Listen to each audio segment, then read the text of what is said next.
आपके हम पल के रहे बिछाए, स्वागत में आपके हम पल के रहे बिछाए।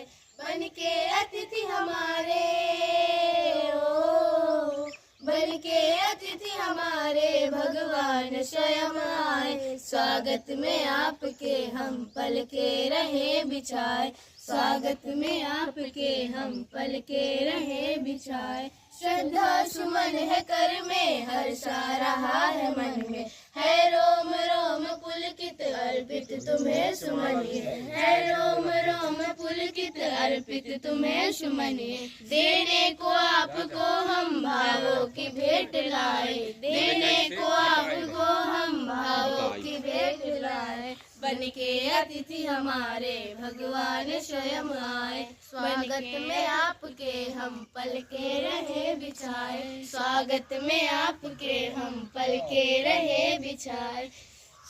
पाते रहे सदा हम आशीष आपसे, शुभ पाते रहे सदा हम। सरगम के साथ स्वर भी गुण आपके ही गाए, सरगम के साथ स्वर भी गुण आपके ही गाए। बन के अतिथि हमारे भगवान स्वयं आए, स्वागत में आपके हम पल के रहे बिछाए, स्वागत में आपके हम पल के रहे बिछाए। जय हिंद जय भारत। उपस्थित हमारे प्रधानाध्यापक महोदय आदरणीय द्विवेदी जी, मैम संध्या मैडम, हरसेन सिंह जी और हमारे यहाँ अभिभावक गण, प्यारे बच्चों, हम आज 77वें गणतंत्र दिवस समारोह के इस आयोजन में हम लोग यहाँ बैठे हुए हैं। ये जो हमारा गणतंत्र है, हमारा भारत देश है, 200 वर्षों तक हमने अंग्रेज़ों की गुलामी सही है। हमारे क्रांतिवीरों ने, जिसमें महिलाएं भी थी, पुरुष भी थे, अपना बलिदान दिया है। इसके बाद जाके हमें ये ध्वज फहराने का मौका मिला है और हमें सुख से, चैन से और निर्भीकता से सांस लेने का मौका मिला है। बच्चों, अब इसकी जिम्मेदारी आप सबके ऊपर है। आप देश के भविष्य हैं और आपको ही तिरंगे झंडे का सम्मान, इसकी सुरक्षा आप सबको करनी है।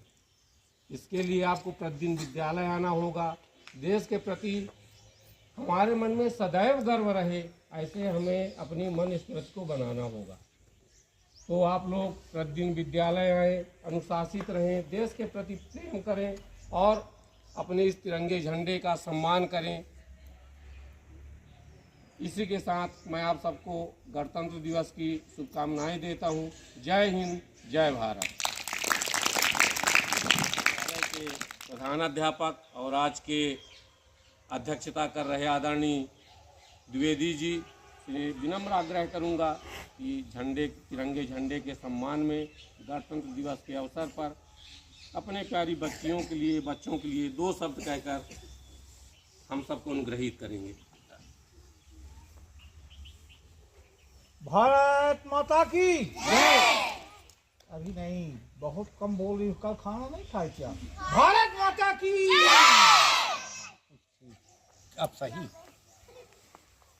सर्वप्रथम तिरंगे झंडे को नमन करते हुए आज गणतंत्र दिवस के शुभ अवसर पर हमारे कार्यक्रम में विद्यालय में उपस्थित श्री देवेंद्र तिवारी जी, जो विद्यालय में अतिथि शिक्षक हैं राजा भैया जी, मैडम संध्या नामदेव जी और जो हमारे बच्चियों के अभिभावक के रूप में माताएं उपस्थित हुई।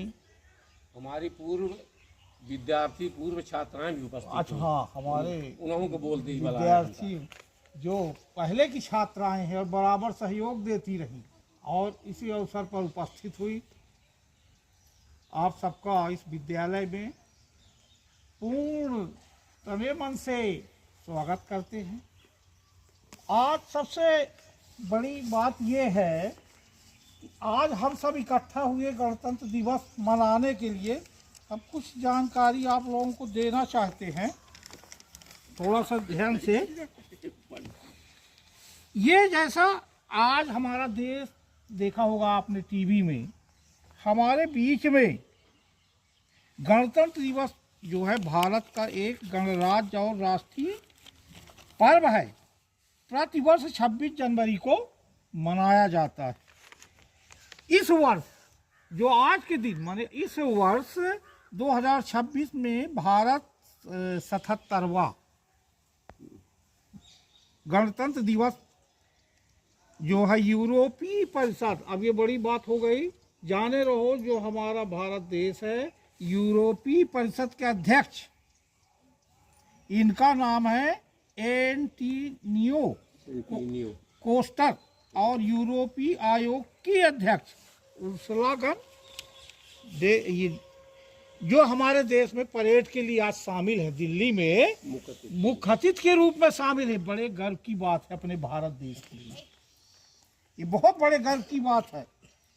इस परेड में जो है अनेक प्रकार के देश की रक्षा के लिए विभिन्न प्रकार के जो उपकरण है, रक्षा उपकरण, जैसे सुना होगा तुमने ऑपरेशन सिंदूर सुना होगा, बहुत अच्छा सफल रहा। और इसके बाद विभिन्न प्रकार की जो शक्तियां हैं देश की, वो आज प्रदर्शित हो रही हैं। कर्तव्य पथ है, दिल्ली में है, भारत की राजधानी दिल्ली है, तो सब जानते हो ना, सब लोग जानते हो, सब लोग जानते हो। हाँ, तो उसी कर्तव्य पथ पर आज जो है महामहिम राष्ट्रपति द्रौपदी मुर्मू कई बजे से 9 बजे आज ध्वजारोहण करेंगी। उन्हीं के उसमें कर्तव्य पथ पर आज ये पूरा प्रदर्शन होगा, दिखाया जाएगा, देश की अपनी शक्ति का प्रदर्शन होगा। कितनी बड़ी बात है, गर्व की बात। और पूरे भारतवर्ष के कोने कोने से विद्यार्थी इकट्ठा हुए हैं, कुछ चिन्हित विद्यार्थी जो अपने क्षेत्र के लिए, विद्यालय के लिए, गांव के लिए, राज्य के लिए एक विशेष कार्य किए। हमारा तुमको मालूम होना चाहिए बच्चों कि हमारे भारत में एक विशेष अलग विशेषता है। क्या विशेषता है? कितने सुंदर नदी, पहाड़, झरने, हवा, विभिन्न प्रकार की अनेक संरचनाएं प्रदर्शित है, जिसके लिए दूसरे देशों द्वारा इसे प्राप्त करने के लिए क्या किया जाता है, उस पर विचार मंथन चलता है कि हमें ये चीज़ें हमें उपलब्ध हो। हमारा देश एक समृद्धशाली देश हो गया है भारत देश। हमारे देश का जो आज 26 जनवरी को गणतंत्र दिवस में संविधान लागू हुआ था, इसके जनक भीमराव अंबेडकर जी थे। तो हर वर्ष हम इसको मनाते चले आ रहे हैं और उनके विचारों हमको जो मौलिक शक्तियाँ, अधिकार मिले हुए हैं, उन्हीं के कारण मिले हुए हैं। जैसे सब बच्चों को शिक्षा का अधिकार मिला। तुम्हारे साथ अन्याय हो रहा है तो न्याय का अधिकार मिला है कि नहीं? सब क्या न्याय का अधिकार मिला? अपनी सुरक्षा के लिए जाते हो ना, रिपोर्ट करते हो, थाने जाते हो, कोई चोरी करता, अपराध करता, तो न्याय तुमको देती है ना सरकार। पढ़ने का अधिकार, सुरक्षा का अधिकार, रहने का अधिकार और स्वतंत्र रूप से पूरे क्षेत्र में, भारत में भ्रमण करने का तुम्हें अधिकार है। ये सब बहुत सारी गतिविधियां तो अपने मौलिक अधिकार, कर्तव्य हम बच्चे, जो सब बच्चे हैं, जाने। हर एक की पुस्तक में पाठ हर पेज के फर्स्ट पेज में लिखा रहता है, लेकिन ये बच्चे उस पर ध्यान नहीं देते। स्कूल में भी बताया जाता है, नहीं बताया जाता। अब ये जो झंडा 15 अगस्त के बाद 26 जनवरी, अधिकांशतः ये मानते हैं कि पढ़ाई का जो, शिक्षण का जो मुख्य रूपरेखा तय की जाती थी, वह 26 जनवरी तक ही रखी जाती थी। यहाँ तक विद्यालय के शिक्षकों द्वारा, छात्रों द्वारा पूरा विद्यालय का जो कोर्स होता है हर कक्षा का, वो समाप्त होने लगता है या कुछ मात्रा में बचा रहता है। तो सब बच्चों को चाहिए कि अगले महीने, 1 महीने पश्चात फरवरी या 20 फरवरी से 10 मार्च तक पूरी परीक्षाएं समाप्त हो जाएंगी। हर बच्चा जो नहीं आ रहा है विद्यालय वो सब आए, जिसका जो कोर्स अधूरा है वो स्वयं प्रयास करके, स्वयं संघर्ष करके और उसको जानकारी हासिल कर लें, पूछ लें कि ये चीज़ें हमसे नहीं बनती। साल भर में जो बताया गया, चाहे आगे का हो पीछे का हो, जो भी पूछना चाहे पूछ सकते हैं। और लेकिन स्कूल हर बेटी हर छात्रा को प्रतिदिन स्कूल आना है। अब ये फरवरी में शायद बारात का सीजन आ गया, शायद लगन बारात का, तो ऐसा नहीं है कि 10 दिन पहले से ही तुम उसकी तैयारी में लग जाओ शादी ब्याह की। तो बराबर स्कूल आना है और अपनी तैयारी करना और भविष्य में आगे बढ़ना है। आज की लड़कियां हवाई जहाज चलाती हैं, लड़ाकू विमान चलाती हैं, और तुम लोग इतना संघर्ष कर सकती हो। अपनी पढ़ाई पूरी जारी रखो।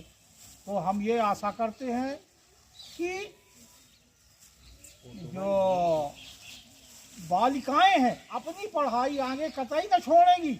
8वीं बाद देखते हैं बहुत सारी बच्चियां पढ़ाई करना बंद कर देती, तो वो भी लगातार अपना 12वीं तक, कॉलेज तक सरकार उन्हें विभिन्न प्रकार की सुविधाएं देती है, तो अपनी पढ़ाई जारी रखें। हमारी यही शुभकामनाओं के साथ जय हिंद, जय भारत।